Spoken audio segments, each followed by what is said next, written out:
Hi, it's Sophie here, and today I'm at the Hammersmith Apollo with Enter Shikari. How are you? I'm very well, how are you? Yeah, not too bad, thank you. So it's the last day of the tour tonight. So how do you feel? You're playing London. Is there more pressure for a London date? There's more stress, I think, yeah, because it's obviously there's a lot riding on the London show because all of you lot turn up and all the press and everyone's going to be looking at us, going, all judging us, and Roger keeps mooning us, But no, other than that, the show's going to be amazing and the crowd are going to be excellent, so I'm looking forward to it. I've heard lots about your stage production for this tour. It looks pretty epic, like a rave almost. Yeah. So where do you go from here? What's next for the next tour? How are you going to beat it? More lights. More lights. I don't know. We seem to have spunked any money that we might possibly have made on this tour, all on the lighting.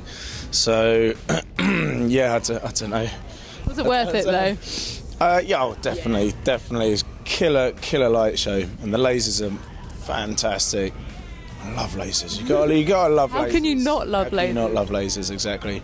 You're living the dream, basically. Living the dream. Pretty much, yeah. So tonight, it's tradition really to close a tour with pranks on the sport bands. So have you got anything up your sleeves that you can tell us? Because by the time it goes out, it will have happened. We haven't yet, actually. No, we haven't even thought about it. Come on now. I know, amateurs, God. I mean, our crew's been, after we've been finished playing, they keep the lighting show go on for a little while. All our crew get on stage and dance and play the Venga Boys. I've heard about this. What's that about?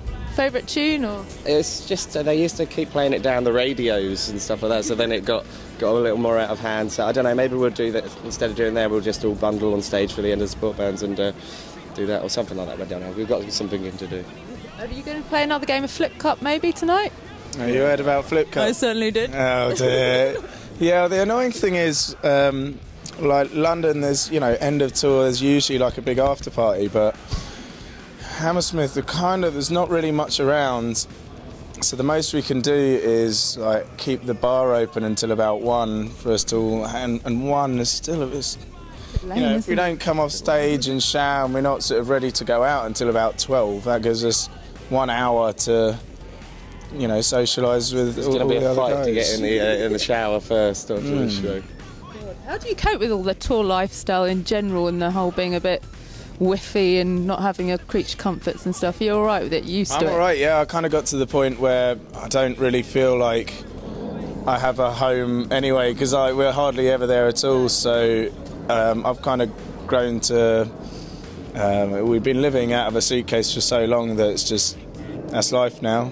You tend to do about 2 years of touring when you get an album out, so is that going to be the same story this time, do you think? Probably, yeah. Yeah. I mean, we're lucky enough that we're reasonably popular in lots of places, so it's we get the opportunity to go to all places all over the world, which is nice. I'd much rather be slightly popular in lots of places than hugely popular in one, and then you can only tour for like a month of a year or whatever. So I saw that keeps us busy. Exactly. You went to Japan and Australia for Soundwave, I think. I was watching your video blogs and it looks like they love you over in Australia. Was that pretty much a highlight? Australia was going really well, actually. Yeah. It's the 4th time we've been back there, but the biggest crowds that we played to, and there seems to be like a real sort of buzz going off around there. Yeah.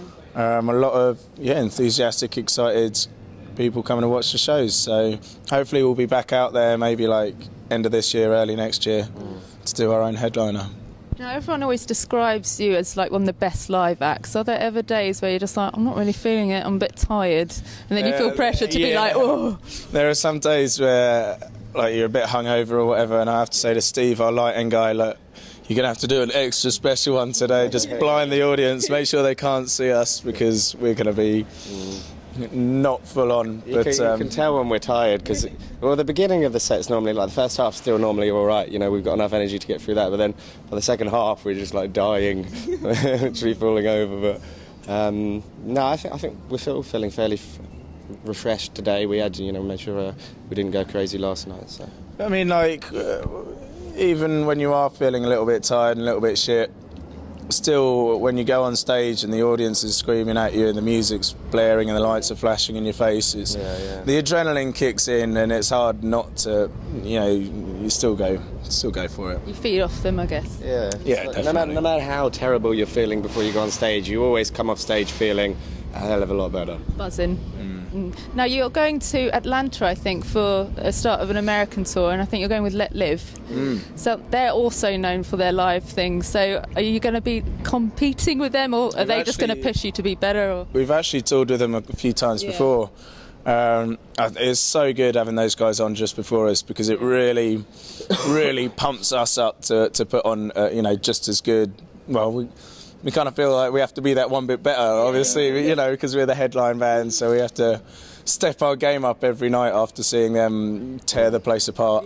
So couldn't think of anyone better to go on before us, really. That's cool. And I think this year you've decided not to do Warped Tour, but you're doing a lot of European and UK festivals. Why did you make that decision? Have you just had enough of the Warped lifestyle?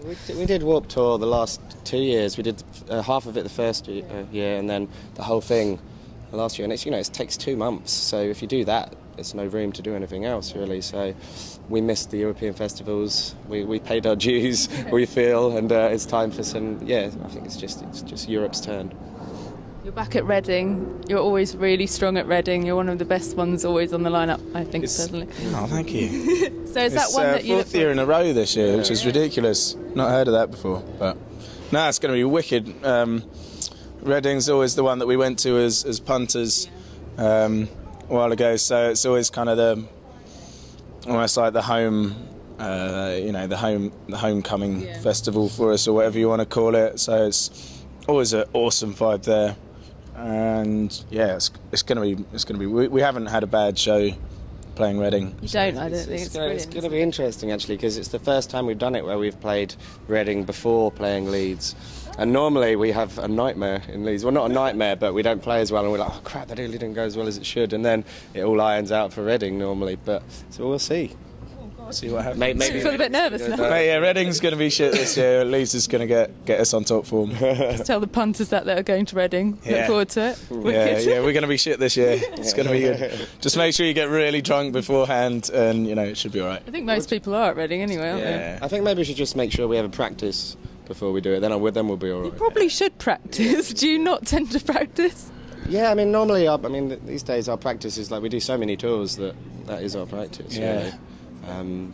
But I think for Reading this year, we'll make sure we get in the rehearsal room. Now, your third album came out in January, but I think you were sitting on it for about 6 months beforehand.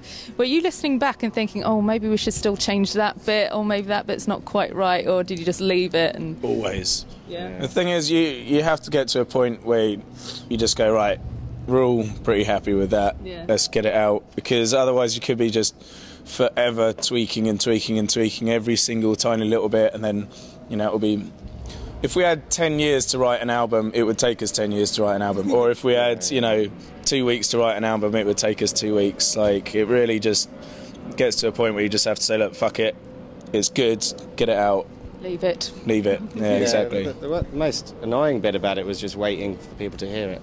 And it's so frustrating as a band, because it sounds so fresh when you finish it. It's like, oh, okay, you want people to hear it right now. And then, it was like 6 months before we were allowed to put it out. So. Why did you have to wait? What is it? Just legal stuff? No, well, it was basically because we were going to be away a lot. We were in America for like the whole of Warped Tour and stuff like that, so we didn't want it released when we weren't here, really. So. Got to have time for the build up to it. Yeah. For our peeps to do their thing, to work it well and to get the reviews and this, that, and the other, and to be around for the build up for it and the release. So. And it ended up being at #1 at some point, didn't it? In the midweek. Midweek #1. Oh, that's epic, isn't it? Yeah, we got a #1 album. Yeah. How did you celebrate? Got pretty drunk. We played 3 shows, the Monday, Tuesday, Wednesday it was first released. And then, so it lasted up until Friday. And, then it got knocked off by Adele over the weekend and Coldplay. She knocks everything off, doesn't she? Yeah. What can you do? Never mind. Now, you recorded that in Thailand, in Karma Studios, I think. Now, do you think you have to get away from home life and friends and distractions to get what you need doing, or did you just find new distractions in Thailand? Well, we recorded half of it in a studio in London, in Old Street, when we were still commuting every day and still sort of staying at home. It was completely different in Thailand. Like, old streets sort of commuting in with all the fucking suited up office workers in the stinky underground every day. Everyone crushed in like that. Vibe killer. Yeah, and then to go to Thailand, where it's beautiful sunshine, palm trees, swimming pool, amazing food. It was kind of flipped on its head, but I mean, we love both the studios. And to be honest, wherever we are, the most exciting thing for us to be doing is working on the album anyway. So that's all we want to be focusing on. So it's pretty easy not to get distracted from it. With this one as well, we'd set ourselves like 3-4 months before we even went into a studio to do demos ourselves and work in our rehearsal room. So we had the whole album written. So it was easy to just go away and focus completely on, recording it. You had Dan Weller there, I think, for production duties. Now, what was it about his style or the way he works that kind of complemented what you do? Well, I think like we first worked with him on Common Dreads when he came and helped with the guitars, and then we did a couple of singles with him after that, like just one-offs, and we just seemed to work really well together with like our studio sort of vibes and the way that we wanted to record the recording processes. Excuse me. Amateur. Sorry. He just really seemed to be in tune with what we were about. As not only the techniques of recording, but also sort of the experimentation with the actual creative side of it as well. We just really clicked and worked well together. I think he brought the best out in us. And also, like I said before, if we get the chance, we'd spend forever just experimenting and tweaking and changing things. But he's very much knows that we have a deadline and knows that we have to produce a record by this amount of time, so gets on it. He's strict with you. He's quite strict with us, which is good. Another thing is like we've known Dan for. We used to play in a band called Sixth, who we were huge fans of growing up. So we always really respected him, and I think one of the hard things to go when you go in with a producer is to be able to like let go a little bit and to like let their ideas come in. Thing is with Dan, we already really trusted him, so we weren't hold offish about. We weren't we weren't so closed-minded about his ideas. Whereas maybe if it was someone we didn't know, we might automatically a bit like, I don't know, like we want to do our ideas kind of thing. So he just fitted in really well in every aspect. You said that you don't generally feel pressure from anyone else to produce a certain sound, but you wanted to push yourself on this record. So how do you do that? How do you do something new that you've not done before? Is it just change of setting or change of mindset? I think you just push yourself outside your comfort zone. If you can do that and you're trying to do new things, you're going to be a bit scary, but again, it's going to push you to make something that sounds interesting, at least to yourself. So overall, you're happy with the results? Generally happy with how everything's gone? Yeah, absolutely. Very happy, yeah. Because considering there's quite different sounds on there, it's quite eclectic, everyone's kind of received it quite well, haven't they? There's been positive response. Yeah, definitely. We were ecstatic, the response that we got both from our fans and from the critics. I guess, it means more to us that the fans appreciate it, but obviously it's nice to get a good review now and then. So we couldn't have asked for anything more from them. So especially as it was something that we were so proud of. Yeah. Getting it out there, we were really, really happy with it, and then to get that response back was... They agreed with you that it was good. Yeah. That's nice, isn't it? It's reassuring. Yeah. Okay, I can hear Young Guns sound checking, so I'm going to let you go so you can formulate some pranks for them later. Yeah, let's go. Let's try and think of something. Okay, well, have a good show tonight. Thank you. Thank you very much. Thank you.